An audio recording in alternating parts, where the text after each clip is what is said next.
Hey there, my name is Will, and I help run the SoundOps mastering studio. And this is another mastering secret. It has to do with the relationship between production and post-production. So this is secret number 36, something we call the exponential effect.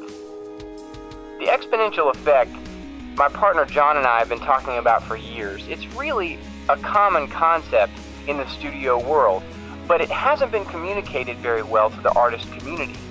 And so we hear some pretty interesting questions like, what's more important, mixing or mastering? And that's not really a fair question, because mixing and mastering are both equally necessary for a high-end, distribution-ready recording project. And I think because I work at SoundOps and it's what we do, people expect me to say that mastering is more important than mixing. Well, it isn't. But there is an exception I want to tell you about. If you're nearing the end of your time in the studio and you're happy with your mix, or it's almost right, and you have a few $100s left over, and you can either pay for more mixing time or pay for mastering, then I recommend that you choose mastering. Is mastering better than mixing? No. Because like I said, they're both very important. But is mastering better than more mixing time at the end of a project? Yes, definitely.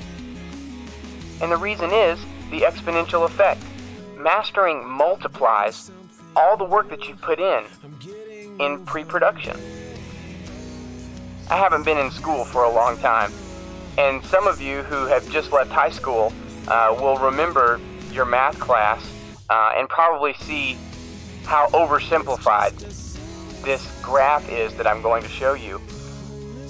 But it's a good way for me to talk about why a good master really begins with a good mix. Notice the graph here.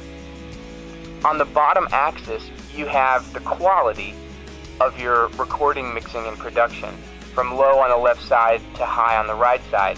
An example of a low quality production would be if you called your mom's house and waited for the answering machine to pick up and set the phone down in the middle of the band room and played a song and recorded it to the answering machine. That's totally a bad idea. Don't try that. Even though mastering can fix that some, anyway, just don't try it. And then on the up and down axis here, you see mastering and the effects of it when it's applied to the different qualities of recording. The result is your overall potential that your recording will have after mastering. Now, on a side note, high quality recording, mixing, and production doesn't necessarily cost a lot more monetarily. If you guys are doing your own recording, it just means spending more time. I recommend that you spend the most time you possibly can in the studio. Whether it's your own studio or you're having to pay for time, it makes all the difference. Because, as you can see, the relationship between production and post-production isn't a direct relationship. If it was, this would look like an XY graph with a straight line going up here. But it isn't that, because what mastering does is it takes your quality of pre-production and multiplies it by itself. So the better your pre-production is, the exponentially better your master will be.